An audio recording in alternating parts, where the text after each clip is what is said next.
VO Atlanta 2024 is in the books. This blog is coming out a little bit later than some other people who I'm sure posted blogs or created videos or other content almost immediately after VO Atlanta because, you know, they want to catch the wave of you know, the fact that VO Atlanta just ended and, you know, everybody had a great time. So they wanted to be like, hey, everybody had a great time and da-da-da-da-da. I wanted to give it a little bit of time.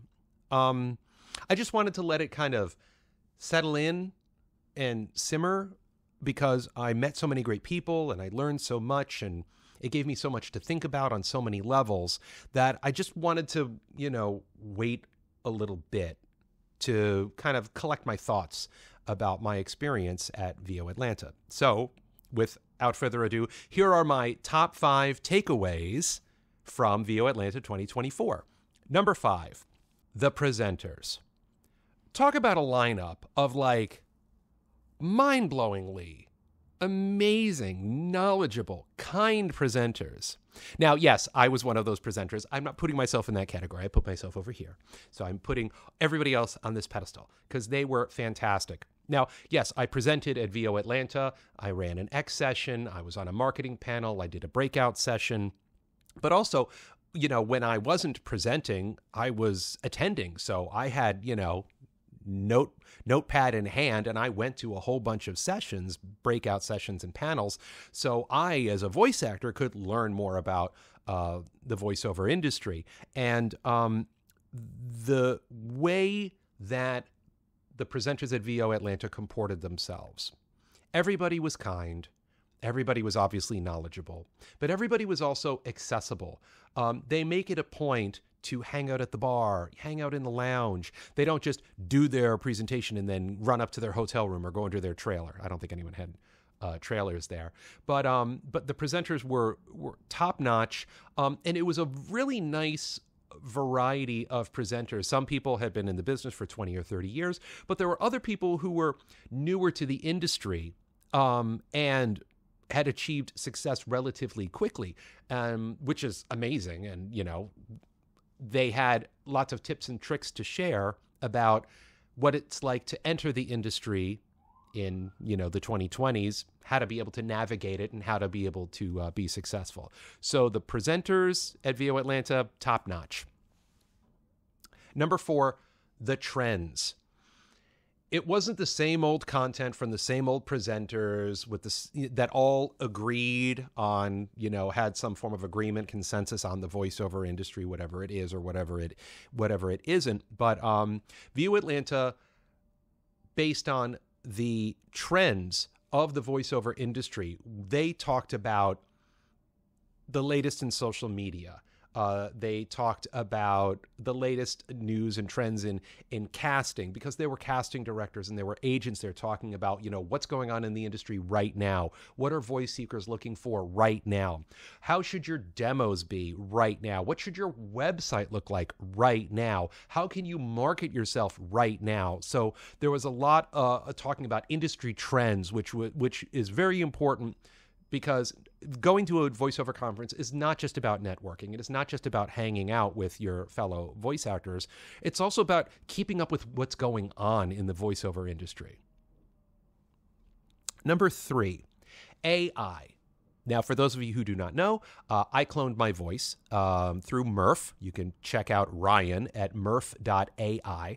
And there's a lot of stigma. There's a lot of controversy. There's a lot of confusion. There's a lot of disinformation. There's a lot of misinformation about AI.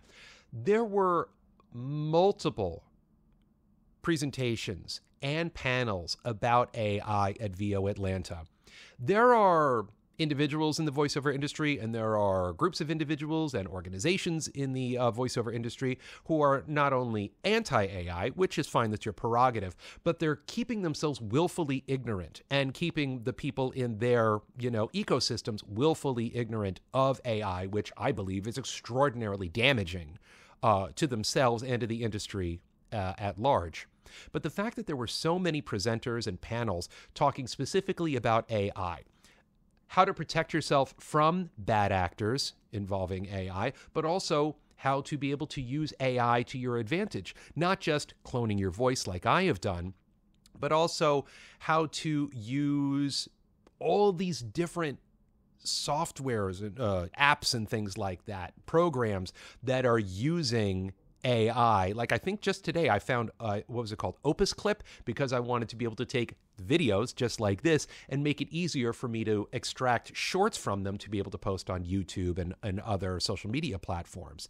So they were, and not every single one of them embraced AI. Some of them were skeptical of AI, a little angsty about AI, nervous about AI. There were presenters who will not use AI in their day-to-day business or clone their voices, which actually I think is even better, because if everybody was all on the same page and being all, pro this, then that leaves the attendees at VO Atlanta not a lot of room to explore other options or get additional objective information. So the fact that so many presenters were talking intelligently and thoughtfully about AI and creating a safe environment to learn about it, talk about it, and express concerns about it, I think is a real boon to the culture of VO Atlanta. Number 2, Voices.com. Now, there was an online casting panel. There regularly is one. And in the past, if you do your research or if you've been there, they tend to get the discussion tends to get a little spirited. Let's just say that. So I'm hanging out with a friend of mine, Miranda Ellis, who, by the way, is one of the founders of VA for VO. So if you're a voice actor looking for a virtual assistant, or if you're a virtual assistant looking to get hired by a voice actor, I strongly recommend you check them out. I'll post a link. Anyway, we were hanging out, waiting for this thing to start. And we were talking about, Voices.com and what's going on. And we both noticed that there was a gentleman on stage and we didn't recognize him. And we were just like, I wonder who that is. I don't know. Not in the program. And then we started talking about what's been going on at Voices.com. David Ciccarelli, the CEO, had recently stepped down, and he had been replaced by a gentleman named Jay O'Connor, the new CEO of Voices.com, who is the son of the late Supreme Court Justice Sandra Day O'Connor. So as we were talking about that, the online casting panel started, and then J. Michael Collins was introducing the panelists, and the last person he introduced was the gentleman that we didn't recognize, and it is Jay O'Connor, CEO of Voices.com.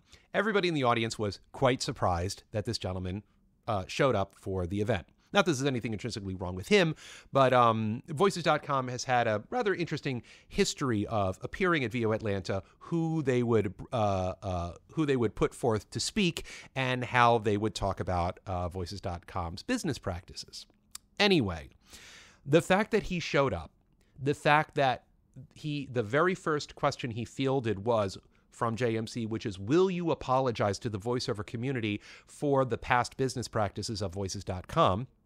And he basically said, yeah, he apologized. He apologized for a lot of things that they had done, how things had been handled, so on and so forth.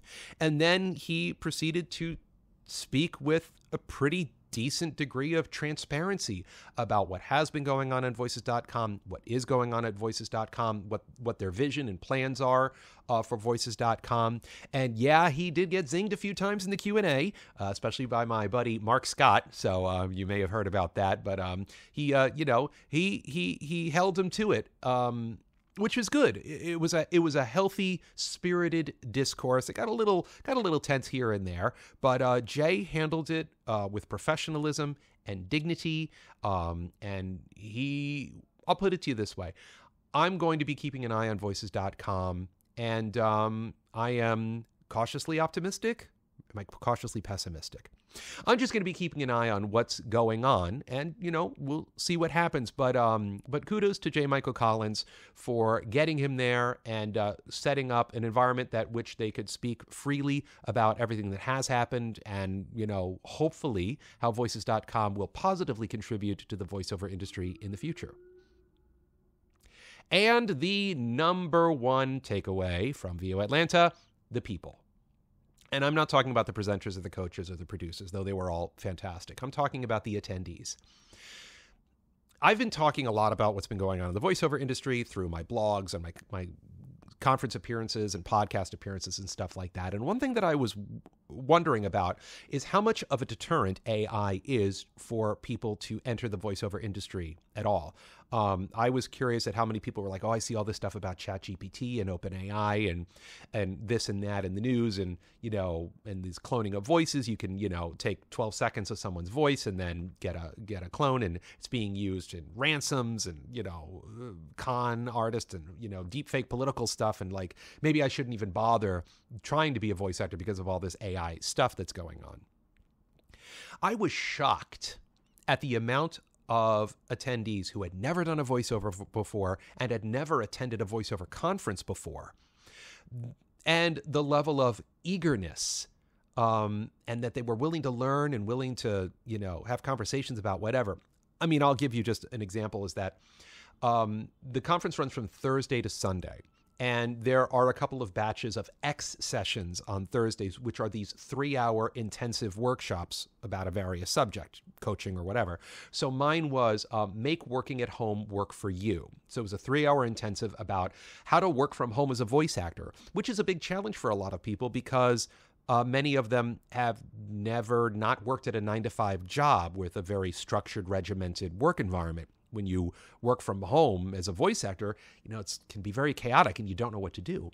But the fact that almost everybody that attended this 3-hour workshop had never done a voiceover before, had never been to VO Atlanta before, and had never heard of me before, spoke extremely well for them because they could have just dived right in and done the X sessions with all the cartoon or video game or the more exciting, interesting performance-related X sessions.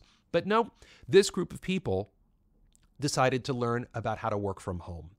And I got to tell you, not that my content was great or I'm great as a presenter or whatever, but the fact that they wanted to learn that first is going to make them potentially far more successful and have far more of a solid foundation in their voiceover business.